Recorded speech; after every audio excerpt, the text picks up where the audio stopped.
বিগত 17 বছর আমরা দেখেছি ফ্যাসিস্ট আমলে এই মুক্তিযুদ্ধকে বিক্রি করে প্রতিনিয়ত দেশের উপর যে অত্যাচার, লুটপাট, দেশের অর্থ সম্পদ লুটপাট, গুম, খুন, হত্যা, পরপর 4টি নির্বাচনকে কলঙ্কিত নির্বাচনের মাধ্যমে জনগণের ভোটের অধিকারকে হরণ করে বাংলাদেশকে এক প্রকার দখল করে জোর জবরদস্তি করে শাসন করে দেশের অর্থ সম্পদ লুটপাট করে পাচার করে দেওয়া হয়েছিল এবং তাতে সহযোগিতা করেছিল আরেকটি ভিনদেশি শক্তি।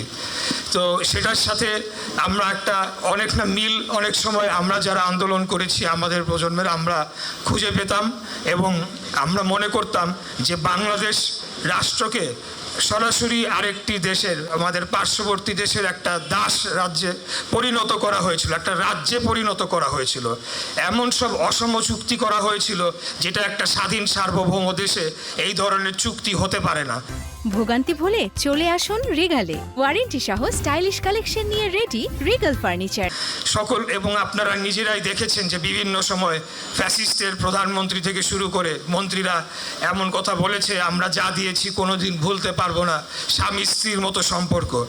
এগুলো যখন আমরা দেখতাম তখন মুক্তিযুদ্ধের থেকে অনুপ্রেরণা জুগিয়ে সেই শক্তিকে কাজে লাগিয়ে এই আন্দোলন সংগ্রামে আমরা ঝাঁপিয়ে পড়েছিলাম এবং আমাদের আজকের মাননীয় প্রধানমন্ত্রী তিনি স্বাধীনতার ঘোষকের সন্তান। তিনি একজন শুধু বীর মুক্তিযোদ্ধার সন্তান নয়, তিনি স্বাধীনতার ঘোষকের সন্তান।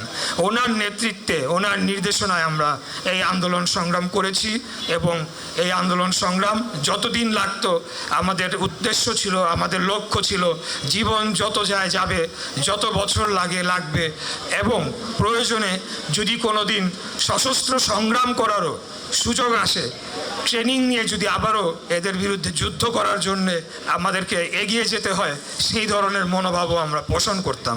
বিশেষ করে 2024 সালের আমির নির্বাচন যখন হয়ে গেল তখন তো একরকম পরিস্থিতি এমন ভয়াবহ তৈরি হয়েছিল, তখন মনে হতো যে যদি কোথাও যে ট্রেনিং নিয়ে আসতে পারতাম, আপনাদের মতো এই দেশকে বাঁচানোর জন্যে স্বাধীনতার সংগ্রাম করতে পারতাম, তাহলে অবশ্যই সেখানে যোগদান করতাম।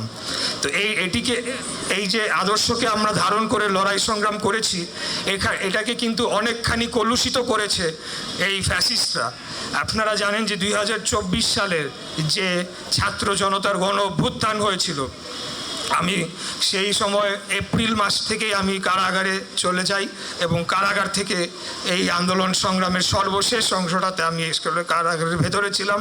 সেখান থেকে আমি খোঁজ খবর রেখেছি এবং বিভিন্ন সংবাদ মাধ্যমে যা জেনেছি, তখন দেখেছি যে ফ্যাসিস্ট আমলের যে কিছু মন্ত্রী বা তাদের সন্তানেরা, তারা মুক্তিযোদ্ধার সন্তান এই পরিচয়কে ব্যবহার করে জনগণের বিপক্ষে দাঁড়িয়েছিল এবং জনগণের উপরে অত্যাচার নির্যাতনের পক্ষে তারা এক প্রকার মত কি বলে সেটাকে এক প্রকার একটা জনসমর্থন তৈরি করার চেষ্টা করেছিল।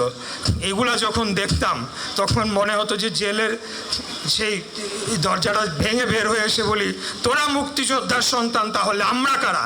আমরা তো দীর্ঘদিন এই ফ্যাসিস্টদের বিরুদ্ধে লড়াই সংগ্রাম করেছি, কোনোদিনও আমরা মুক্তিযুদ্ধকে বিক্রি করে সেখান থেকে বাংলাদেশের অর্থ সম্পদ লুটপাট করার জন্য আমরা এটা করি নাই।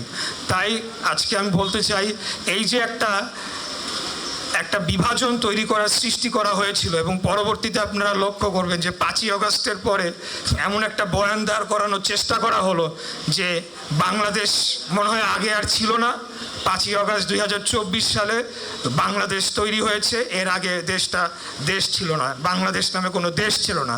এবং এটার পেছনে আমি মনে করি সুপরিকল্পিতভাবে যারা 71 সালে মুক্তিযুদ্ধের বিরোধিতা করেছিল, বাংলাদেশের মানুষের বিরুদ্ধে তারা অবস্থান নিয়ে আমাদের মা বোনদের ধর্ষণ করেছে, মুক্তিযোদ্ধাদের হত্যা করেছে, তারাই চেষ্টা করেছিল 24-এর গণ অভ্যুত্থানের ঘাড়ের উপর ভর করে এই মুক্তিযুদ্ধকে মুছে ফেলা যায় কিনা।